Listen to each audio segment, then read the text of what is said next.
Mengurangi beban masyarakat di tengah pandemi COVID-19, Pemkab Banyuasin mengulirkan gerakan bersedekah ke tengah masyarakat yang dananya hasil bantuan pejabat dan ASN di Banyuasin.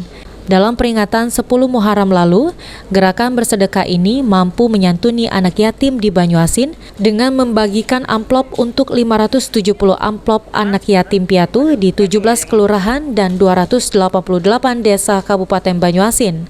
Asisten 1 Setda Banyuasin, Hasmi, menerangkan, gerakan bersedekah merupakan bagian dari program Banyuasin Religius. Selain memupuk jiwa solidaritas, juga membantu ekonomi masyarakat.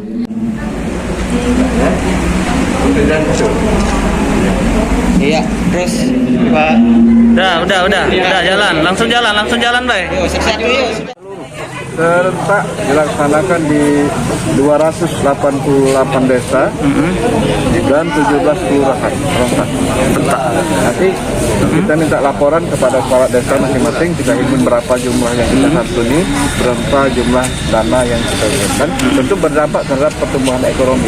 Jadi kalau sudah mereka terima ini, mereka gunakan untuk kebutuhan milik mereka, ini sudah terjadinya perputaran ekonomi di masa pandemi COVID ini. Oke. Lebih lanjut disampaikan oleh Kabak Kesra Banyuasin, khususnya dana sedekah di bagian Sekretariat Pemkab dan OPD dikelola dan disalurkan melalui bagian kesejahteraan Pemkab Banyuasin. Namun khusus sedekah ASN dan kepala desa dikelola langsung oleh Pemdes, sehingga nanti pihaknya hanya menerima jumlah bantuan yang disalurkan. Ini dari karyawan, pegawai, masing-masing OPD dan di sekretariat seluruhnya dari pribadi Pak Bupati, pribadi Pak Wabuk, pribadi Pak Sekda dan seluruh ASN yang ada di Pemkab Banyuasin. Jadi ini gerakan apa Pak tadi Pak? Gerakan Banyuasin bersedekah. Bersedekah. Jadi sebagai mereka bersedekah, kita kumpulkan, kita bagikan. Dikoordinir. Itu untuk tingkat kabupaten ya. Untuk tingkat kecamatan di kecamatan dan untuk tingkat desa di desa. Jadi ini untuk tingkat kabupaten. Gerakan bersedekah juga tengah digalangkan di kelurahan-kelurahan sehingga aksi bersedekah di tengah masyarakat lebih masif lagi.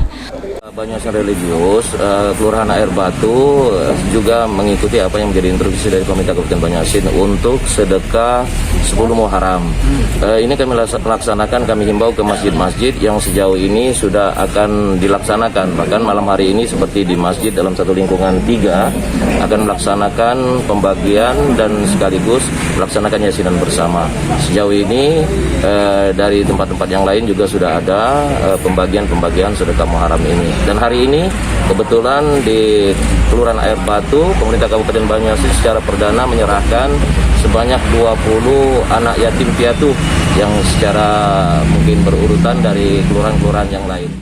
Sulaiman, PAL TV. Bangkit.